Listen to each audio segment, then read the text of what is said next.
The Second World War heavily featured subterranean warfare. From the Japanese tunnel warfare to air raid shelters, the underground was quite prominent.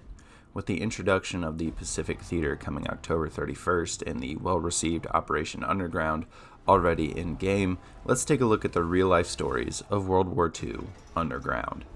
As I am not a privy YouTuber who gets to see content early, I had to jam this video into my morning. Feel me to be someone who gets to see stuff early so you guys can get more quality content more often. Hit that subscribe button, like the video if you enjoy, and share the channel by yelling, "Support is on the way!"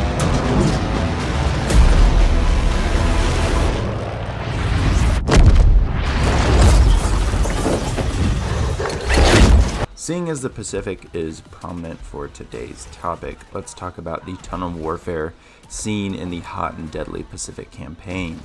The Japanese began the war using more traditional beach defenses, with artillery and MGs lining the beach, but after Tarawa they swapped to something different on Peleliu. That something that was underground tunnel warfare. Whether it was trapping US Marines in front of a machine gun or popping out of a cave and attacking some poor unsuspecting soldiers, the Japanese army defended the island very effectively with their new tactics they would carry on throughout the rest of the war. In fact, they inflicted twice as many casualties on Peleliu as they had on Tarawa. By the time the Iwo Jima invasion came around, the Japanese had perfected tunnel warfare, but the Americans had also learned something. Tactics like blowtorch and corkscrew worked well for the Marines, which we can see items like the flamethrower and flame tanks in the trailer. With Battlefield 5's War in the Pacific launching soon and Iwo Jima being a confirmed launch location, odds are we will see some of the complex tunnel networks on this map and others like Pacific Storm, and fight over Mount Suribachi in the underground. Now to the European front, where the Germans may not have used complex tunnel networks to surprise attack Allied forces, but they did have underground bunker networks. While not always for fighting, they were an impressive feat of engineering.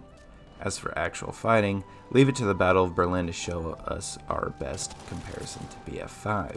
There was fighting in the subway systems underneath the capital of Berlin when the Soviets marched in. Most notably is the flooding of the U-Bahn subway during the battle. It was flooded to stop a Soviet advance, but ultimately was of little use. In BF5's Operation Underground, you can flood a section of the map in order to hold off a flanking route, which is a nice historical detail. However, when the water does go down a bit, you can swim through this flanking route, albeit while taking a little bit of damage along the way.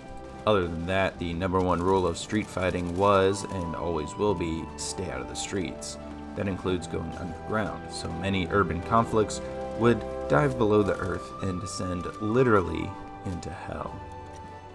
Thank you all for watching. Be sure to connect with me over on Twitter if you want updates on videos or just to have a good chat about gaming. Don't forget to leave a like if you enjoyed, subscribe for more, and I will see you in the next video.